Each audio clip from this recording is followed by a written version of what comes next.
अरण्यकांड 42वां सर्ग। मारीच का सुवर्णमय मृग रूप धारण करके श्री राम के आश्रम पर जाना और सीता का उसे देखना।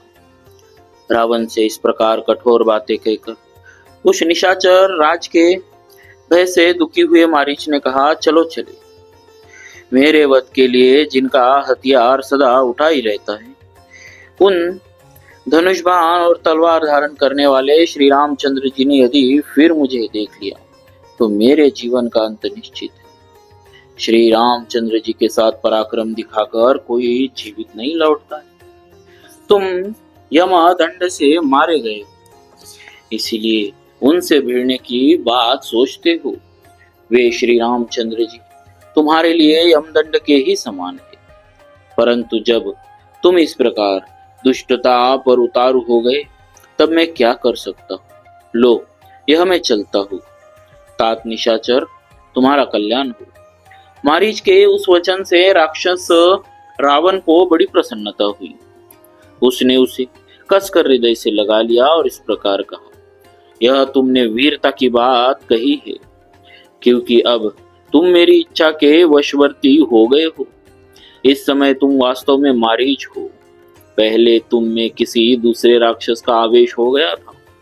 यह रत्नों से विभूषित मेरा आकाशगामी रथ तैयार है। इसमें पिशाचों के से मुख वाले गधे जुते हुए हैं। इस पर मेरे साथ जल्दी से बैठ जाओ। तुम्हारे जिम्मे एक ही काम है, विदेह कुमारी सीता के मन में अपने लिए लोभ उत्पन्न कर दो। उसे लुभाकर तुम जहां चाहो जा सकते हो। आश्रम सूना हो जाने पर मैं मिथिलेश कुमारी सीता को जबरदस्ती उठा लाऊं। तब ताटका कुमार मारीच ने रावण से कहा, तथास्तु, ऐसा ही। तदनंतर रावण और मारीच दोनों उस विमानाकार रथ पर बैठकर शीघ्र ही उस आश्रम मंडल से चल दिए।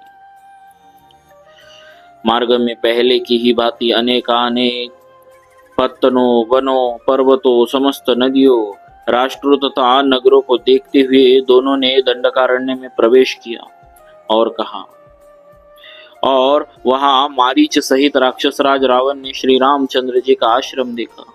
तब उस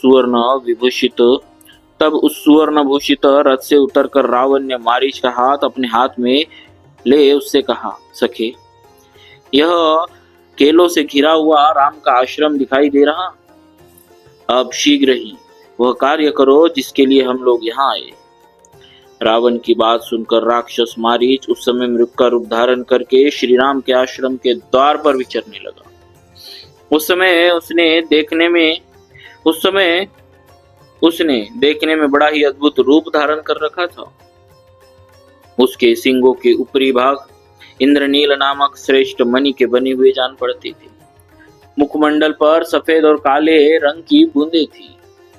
मुख का रंग लाल कमल के समान था। उसके कान नील कमल के तुल्य थे और गर्दन कुछ ऊंची थी। उधर का भाग इंद्रनील मणि की कांति धारण किए रहा था। पार्श्व भाग महुए के फूल के समान श्वेत वर्ण के थे। शरीर का सुनहरा रंग कमल के केसर की भांति सुशोभित होता था। उसके खूर वैदूर्य मणि के समान, पिंडलियां पतली और पूंछ ऊपर से इंद्रधनुष के रंग की, जिससे उसका संगठित शरीर विशेष शोभा पा रहा था। उसकी देह की कांति बड़ी ही मनोहर और चिकनी थी। वह नाना प्रकार की रत्नमयी बुंदकियों से विभूषित दिखाई देता। राक्षस मारीच क्षण भर में ही परम शोभाशाली मृग बन गया। सीता को लुभाने के लिए विविध धातुओं से चित्रित मनोहर एवं दर्शनीय रूप बनाकर वह निशाचर उस रमणीय वन तथा श्री राम के उस आश्रम को प्रकाशित करता हुआ सब और उत्तम घासों को चरने और विचरने लगा। सैकड़ों रजत में बिंदुओं से युक्त विचित्र रूप धारण करके वह मृग बड़ा प्यारा दिखाई देता था। वह वृक्षों के कोमल पल्लवों को खाता हुआ इधर उधर विचरने लगा। केले के बगीचे में जाकर वह कनेरों के कुंज में जा पहुंचा। फिर जहां सीता की दृष्टि पड़ सके ऐसे स्थान में जाकर मंद गति का आश्रय ले इधर उधर घूमने लगा। उसका पृष्ठभाग कमल के केसर की भांति सुनहरे रंग का होने के कारण विचित्र दिखाई देता था। इससे उस महान मृग की बड़ी शोभा हो रही थी। श्री रामचंद्र जी के आश्रम के निकट ही वह अपनी मौज से घूम रहा था। वह श्रेष्ठ मृग कुछ दूर जाकर फिर लौट आता था और वही घूमने लगता था। 2 घड़ी के लिए कहीं चला जाता और फिर बड़ी उतावली के साथ लौट आता। वह कहीं खेलता कूदता और पुनः भूमि पर ही बैठ जाता था। फिर आश्रम के द्वार पर आकर मृगों के झुंड के पीछे पीछे चल देता। तत्पश्चात झुंड के झुंड मृगों को साथ लिए फिर लौट आता। उस मृग रूपधारी राक्षस के मन में केवल यह अभिलाषा थी कि किसी तरह माता सीता की दृष्टि मुझ पर पड़ जाए। सीता के समीप आते समय वह विचित्र मंडल पैतरे दिखाता हुआ चारों ओर चक्कर लगाता था। उस वन में विचरने वाले जो दूसरे मृग थे वे सब उसे देखकर पास आते और उसे सूंघकर 10 दिशाओं में भाग जाते। राक्षस मारीच यद्यपि मृगों के वध में ही तत्पर रहता था, तथापि उस समय अपने भाव को छिपाने के लिए उन वन्य मृगों का स्पर्श करके भी उन्हें खाता नहीं था।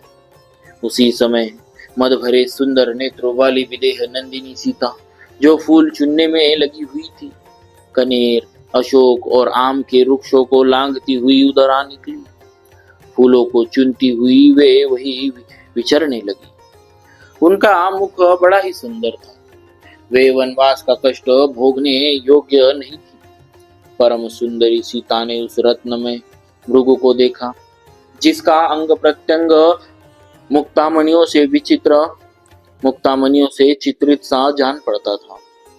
उसके दांत और ओठ बड़े सुंदर थे तथा शरीर के रोए चांदी एवं तांबे आदि धातुओं के बने हुए जान पड़ते थे। उसके ऊपर दृष्टि पड़ते ही सीता जी की आंखें आश्चर्य से खिल उठी और बड़े स्नेह से उसकी ओर निहारने लगी। वह मायामय मृग भी श्री राम की प्राणवल्लभा सीता को देखता और उस वन को प्रकाशित सा करता हुआ वही विचरने लगा। सीता ने वैसा मृग पहले कभी नहीं देखा। वह नाना प्रकार के रत्नों का ही बना जान पड़ता था। उसे देखकर जनक किशोरी सीता को बड़ा विस्मय हुआ। इस प्रकार श्री वाल्मीकि निर्मित आर्ष रामायण आदि काव्य के अरण्य कांड में 42वां सर्ग पूरा हुआ। बोलिए श्री सीताराम जी महाराज की जय। भक्तवत्सल भगवान की जय।